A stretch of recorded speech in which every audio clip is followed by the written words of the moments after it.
Top quality और consistent performance के लिए सिर्फ सिल्वर पंप नाम याद रखना। ಕೆಲವೊಂದು ಚೇಂಜಸ್ಗಳಾಗಿದೆ.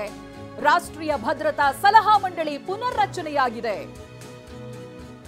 ಹೊಸದಾಗಿ 7 ಸದಸ್ಯರನ್ನ ನೇಮಕ ಮಾಡಿಕೊಂಡಿದೆ ಕೇಂದ್ರ. ಏನೇನ್ ಬದಲಾವಣೆ ಆಗಿದೆ ಅನ್ನುವಂತ ಡೀಟೇಲ್ಸ್ ಕೂಡ ಸಿಗ್ತಾ ಇದೆ. ಮಂಡಳಿಯ ಅಧ್ಯಕ್ಷರಾಗಿ ಅಲೋಕ್ ಜೋಶಿ ನೇಮಕವಾಗಿದ್ದಾರೆ. ಇವರು ಮಾಜಿ ರಾ ಮುಖ್ಯಸ್ಥರಾಗಿ ಕೆಲಸವನ್ನ ಮಾಡಿದವರು, ಕರ್ತವ್ಯ ನಿರ್ವಹಿಸಿದವರು ಅಲೋಕ್ ಜೋಶಿ. ಇನ್ನು ಮಾಜಿ ವಾಯುಪಡೆ ಕಮಾಂಡರ್ PM ಸಿನ್ಹಾ ಇದ್ದಾರೆ. ಮಾಜಿ ದಕ್ಷಿಣ ಸೇನಾ ಕಮಾಂಡರ್ AK ಸಿಂಗ್ ಇದ್ದಾರೆ. ಸೇನೆ ನಿವೃತ್ತ ಅಧಿಕಾರಿ ರಿಯರ್ ಅಡ್ಮಿರಲ್ ಮಾಂಟಿ ಖನ್ನಾ ಇದ್ದಾರೆ. ಇದರ ನಡುವೆ ಈ ಬೆಳವಣಿಗೆಗಳ ಜೊತೆಗೆ ಪ್ರಧಾನಿ ನರೇಂದ್ರ ಮೋದಿ ನಿವಾಸದಲ್ಲಿ ಸಾಲು ಸಭೆಯಾಗ್ತಾ ಇದೆ. ಸೂಪರ್ ಕ್ಯಾಬಿನೆಟ್ ಸಭೆಯಲ್ಲಿ ಮಹತ್ವದ ಚರ್ಚೆಯಾಗ್ತಾ ಇದೆ.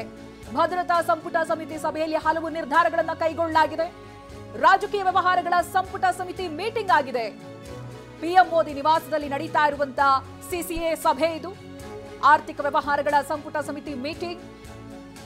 ಪಾಕಿಸ್ತಾನ ಉಗ್ರರಿಗೆ ತಕ್ಕ ಶಾಸ್ತಿ ಮಾಡೋದಕ್ಕೆ ರಣತಂತ್ರ ರೂಪಿಸಲಾಗ್ತಾ ಇದೆ. ಎಲ್ಲರ ಚಿತ್ತ ಪ್ರಧಾನಿ ನರೇಂದ್ರ ಮೋದಿ ಸಭೆಯತ್ತ ನೆಟ್ಟಿದೆ. ಸಾಲು ಸಭೆಗಳಾಗ್ತಾ ಇದೆ. ನಿನ್ನೆ ದಿನ ಏನೇನಾಗಿತ್ತು ಅನ್ನುವಂಥ ಡೀಟೇಲ್ಸ್ ಅನ್ನ ನಾವು ಬೆಳಗ್ಗೆಯಿಂದ ಕೊಡ್ತಾ ಇದ್ವಿ. ನಿನ್ನೆಯ ಸಭೆಗಳಲ್ಲಿ ಏನಾಯಿತು ಅಂತ. ಇದೀಗ ನಿವಾಸದಲ್ಲಿ ಸಾಲು ಸಭೆಗಳಾಗ್ತಾ ಇದೆ. ಪ್ರಧಾನಿ ಮೋದಿ ನಿವಾಸ ಸೂಪರ್ ಕ್ಯಾಬಿನೆಟ್ ಸಭೆಯಲ್ಲಿ ಮಹತ್ವದ ಚರ್ಚೆಗಳಾಗ್ತಾ ಇದೆ. ಮಧ್ಯಾಹ್ನ 3 ಗಂಟೆಗೆ ಕೇಂದ್ರ ಸಚಿವರಿಂದ ಸುದ್ದಿಗೋಷ್ಠಿ ನಡೆಯುತ್ತೆ. ಕ್ಯಾಬಿನೆಟ್ ನಿರ್ಣಯಗಳ ಬಗ್ಗೆ ಸಚಿವರು ಸುದ್ದಿಗೋಷ್ಠಿಯನ್ನು ನಡೆಸ್ತಾರೆ.